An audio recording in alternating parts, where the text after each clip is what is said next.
Mi historia comienza con esta serie de los años 80 que tal vez los que seáis de mi quinta recordaréis. Se trata de el auge y la caída de Reginald Perrin, una serie de la BBC de los 80 que pasaron en televisión española. Los que todavía éramos pequeñitos, íbamos al colegio, teníamos la suerte de que nos lo dejasen ver por la noche, pues se podía ver en prime time.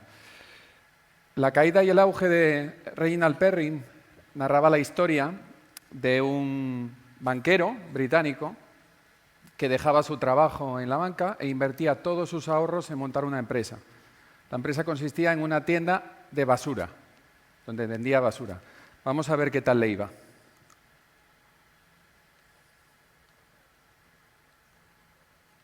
Si quiere hablar. Oh, tiene toda la razón. ¿Qué he hecho? ¿Qué has hecho, Reggie? Pero, ¿cómo es posible que se te ocurriera poner una tienda de cosas inútiles? ¿Quién va a comprar el vino de Tom o los cuadros del Dr. Esmer? Ah, buenos días. Buenos días. Adelante, ¿en qué puedo servirla? Echaré un vistazo. Sí, claro. Sí, fíjese usted bien y luego váyase a comprar otras gafas. ¿Todo es basura? Sí, señora, tiene razón, todo es basura. ¡Qué estúpido! Gracias, muy amable, se lo agradezco mucho. Esta es la primera tienda que tenemos, pero dentro de poco tendremos una cadena que competirá. ¿Te das cuenta de lo que has hecho, Reggie? Ay, querías comerte el mundo con tus grandes ideas y mira lo que has logrado. La historia de Reginald Perrin termina con la quiebra de su empresa.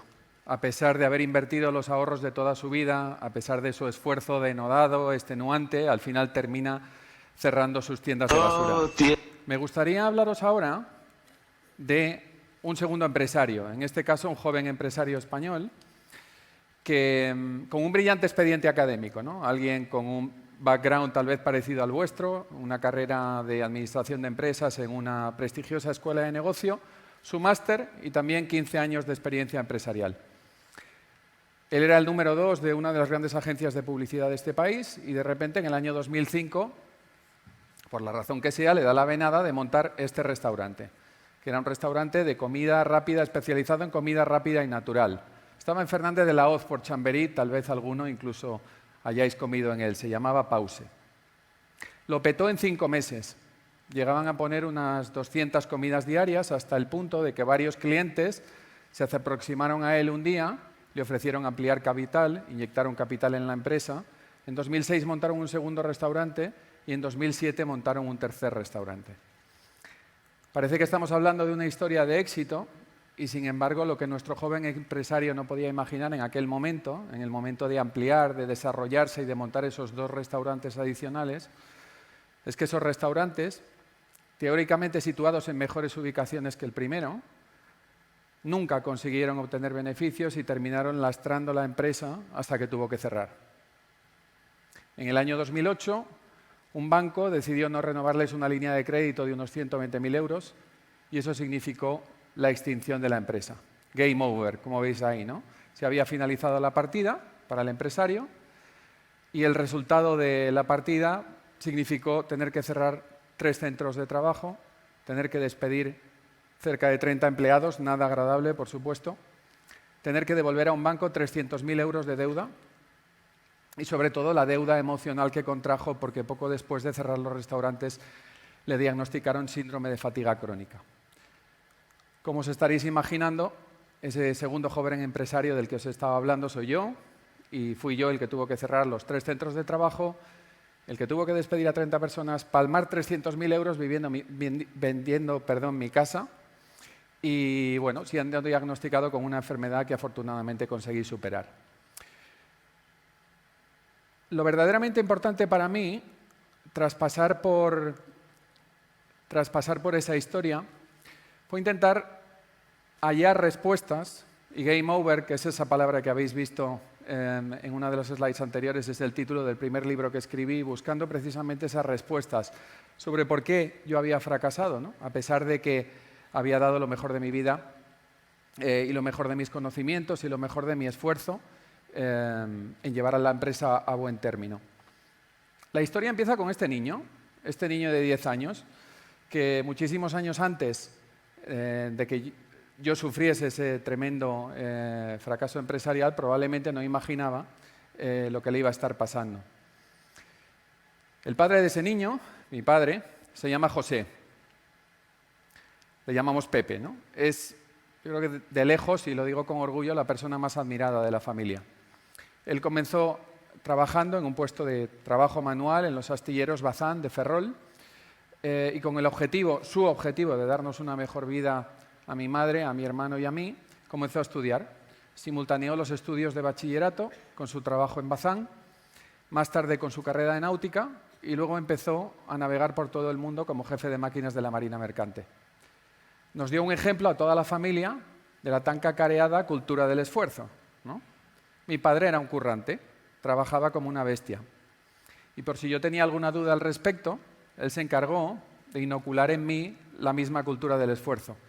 Y tiene que ver con esos billetes que veis ahí. Cuando yo iba al colegio, ese niño que veíais antes, mi padre me ofrecía 100 pesetas por cada sobresaliente que yo sacase.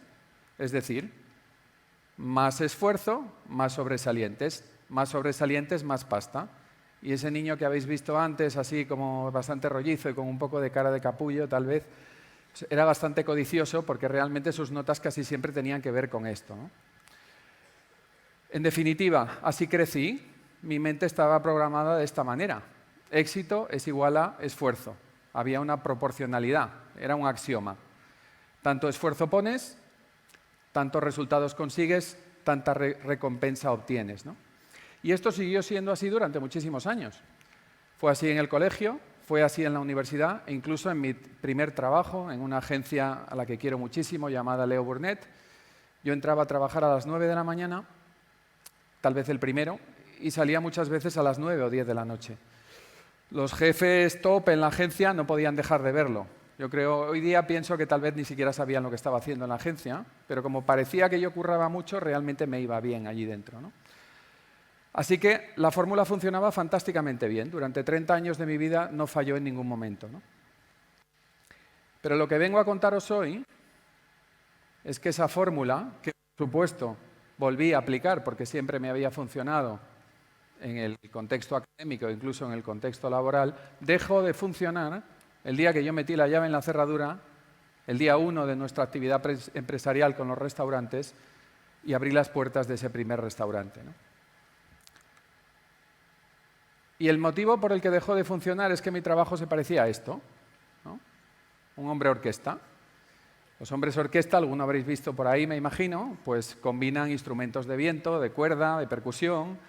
Y bueno, es curioso y seguramente muy meritorio, pero el resultado de la música dista mucho del virtuosismo de una orquesta real. Entiendo que en eso estamos de acuerdo. En eso me convertí en el momento que abrí los restaurantes. En un híbrido de camarero que intentaba echar una mano poniendo cafés cuando yo no tenía ni puñetera idea de poner cafés porque nadie me había enseñado, ni tenía la paciencia para tratar a los clientes. En un híbrido de ayudante de cocina cuando necesitaban que alguien les echase una mano en la cocina, que era casi todos los días. Me ocupaba, por supuesto, del marketing. Yo diseñaba los folletos, yo los llevaba a imprimir. Yo cruzaba la calle para entregarlos mano en mano a potenciales clientes cuando era necesario. Yo me encargaba de los recursos humanos, laboral, fiscal. Bueno, os ahorro el resto, ¿no? La realidad es que los que hemos crecido con esa falsa sensación de que el sobrecargarnos de trabajo nos redime, no conocemos otra fórmula de acercarnos a ese concepto de éxito que tenemos cuando abrimos una empresa, ¿no? Me gustaría trasladaros ahora a otro espacio. Cuando cerré los restaurantes, visité muchos polígonos industriales como este, con el objetivo de malvender los equipos, los mobiliario de salón, de cocina, que se quedaron dentro de los restaurantes en un intento de recuperar algo del dinero que había perdido. Una época obviamente muy dura, muy dolorosa, y donde además en estos polígonos industriales me moría de envidia, porque decía, joder, en estos sitios donde practican actividades rentables, ejercen actividades rentables y venden productos tan sexys como cojinetes, filtros para mecánica, flejes para embalaje y seguramente, perdonadme la soberbia, muchas de las personas que están al frente de estas empresas tal vez tengan antecedentes académicos y profesionales menos brillantes que los míos. Seguro que ellos se dejan la piel currando, pero yo también me la dejé. ¿Cómo es posible que no me haya ido bien, ¿no? Y como os digo, documentándome sobre ese primer libro, Game Over, que intenté escribir sobre la quiebra de mi empresa, cayó en mis manos un libro que os voy a recomendar, que es de lejos el libro que a mí más me ha iluminado sobre emprendimiento. Es un libro escrito por un profesor norteamericano llamado Henry Finkelstein y se llama ¿Por qué ejecutivos aparentemente brillantes fracasan? O sea, que me venía como anillo al dedo, para lo que yo creía que era, por lo menos.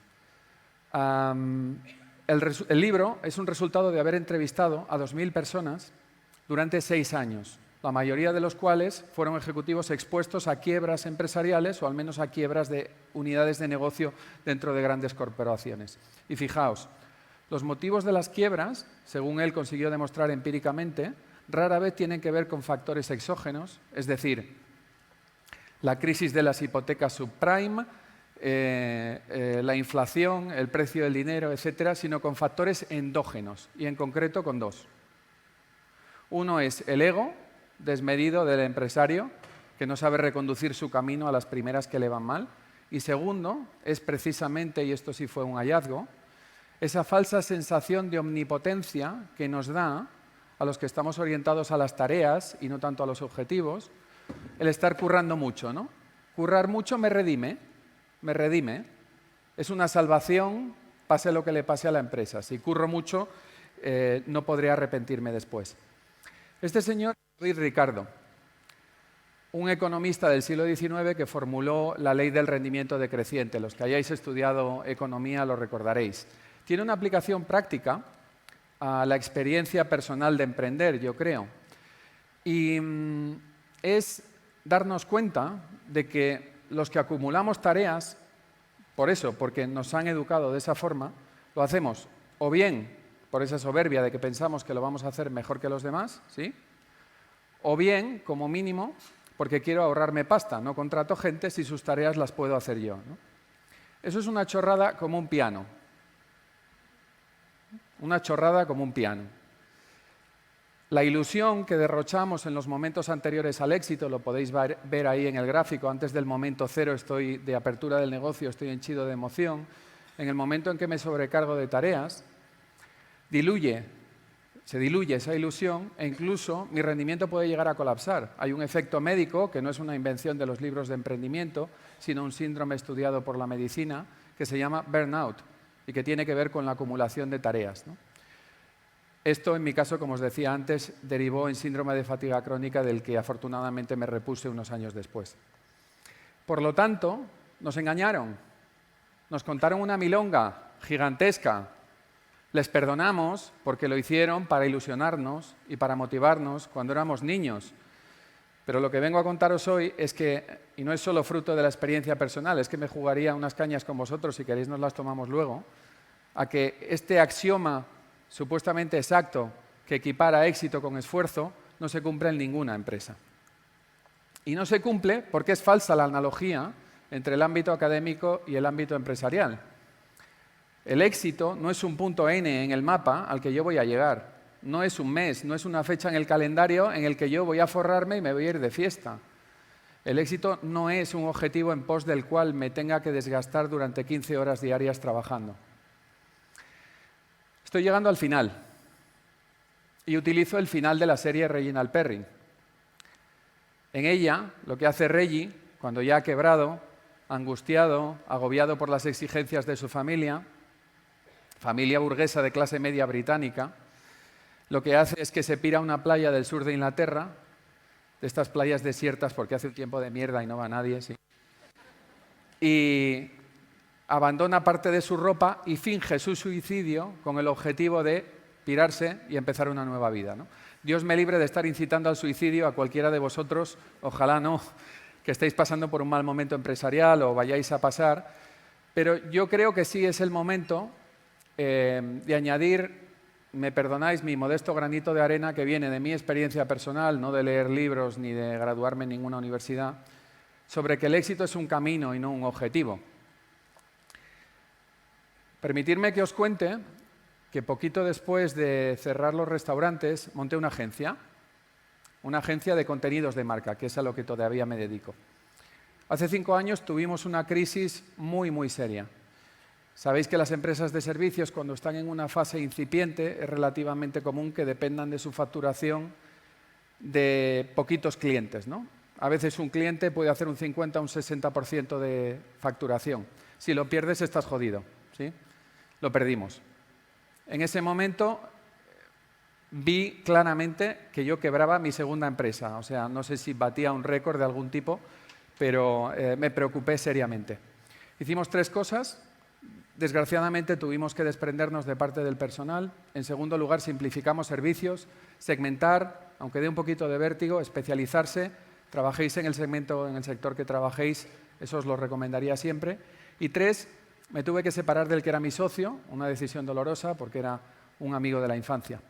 Pero sí os digo que habiendo superado esos vaivenes que veis en el gráfico, porque el emprendimiento es eso, el emprendimiento no es caminar hacia el punto de forrarse, el emprendimiento es enfrentarse todos los días a vaivenes, a obstáculos y tener la flexibilidad de reconocer y la humildad de reconocer que estabas equivocado, cambiar determinadas cosas e intentar seguir adelante. En este momento, cruzo los dedos, os digo, estamos creciendo a doble dígito, cruzo los dedos, pero no para crecer a triple dígito el año que viene, sino con el objetivo de mantenernos a flote. Porque para mí, después de todo este aprendizaje, mantenernos a flote ya constituye el éxito. Y eso es lo que quería contaros. Muchas gracias.